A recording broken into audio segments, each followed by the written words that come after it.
Prosperity team, it's Dr. Money coming to you from the prosperity corner of the universe where silliness is sacred and nobody's perfect. I am your POP, your professor of prosperity, and I am here so that we can live well and prosper and so that we can pop with prosperity.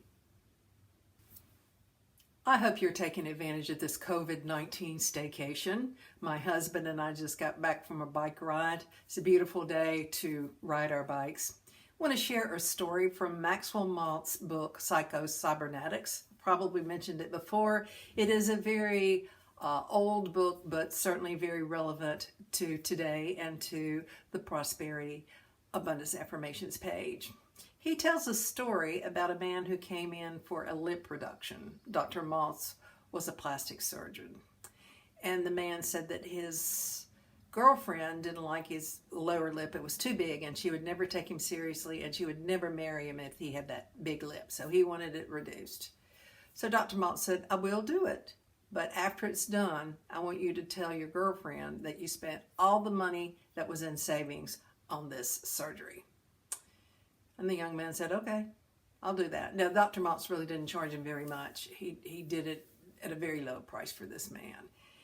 So they had the surgery, and the young man goes home and tells his girlfriend that he's had the surgery and he spent all of his money on the surgery, all of his savings. She said, you fool, I never loved you. The only reason I was with you is because of your money. Not only that, I'm going to put a curse on you. I'm putting a voodoo curse on you. Now, they were both from the islands, and they were raised with the consciousness that voodoo works. And so she goes off, and he doesn't think too much about it, but he starts feeling bad. So he goes to some kind of voodoo expert, and the voodoo expert says, oh, I know the problem here. And he had been feeling around the lip, and he said, they put some kind of juju bug in you, and it's making you ill. So the young man goes home. He doesn't think too much about it, but he loses his appetite, he gets depressed, and he realizes that juju bug was making him ill and was killing him, and he was aging. So he goes back into the doctor, and the doctor goes, oh my gosh, what's wrong? The guy looked horrible. He had lost 20 pounds. He looked like he was on his deathbed, and he looked much, much older. And the young man said, well, my girlfriend left me, and she put a hex on me. And the doctor said, well, tell me about it. And he said, yeah, there's some kind of juju bug right here in my lip. So the doctor feels of it, and he knows that it's scar tissue from this surgery. And he says, I can take that out.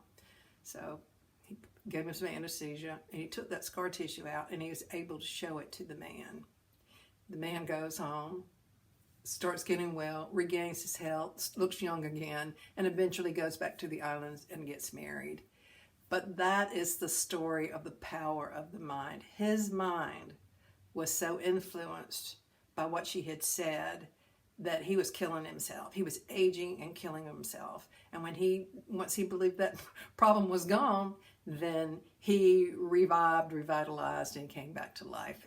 So that is the power of thought, especially the thoughts in our subconscious mind. And that's one reason that we work with affirmations. And we particularly want to do that during this time, because if we are afraid of the COVID-19 virus and we go around thinking that everything is going to get us, then we can attract it to us. Now, of course, we want to do everything we can. We want to wash our hands. I wear gloves. I wear a mask. I'm going to do all of that stuff.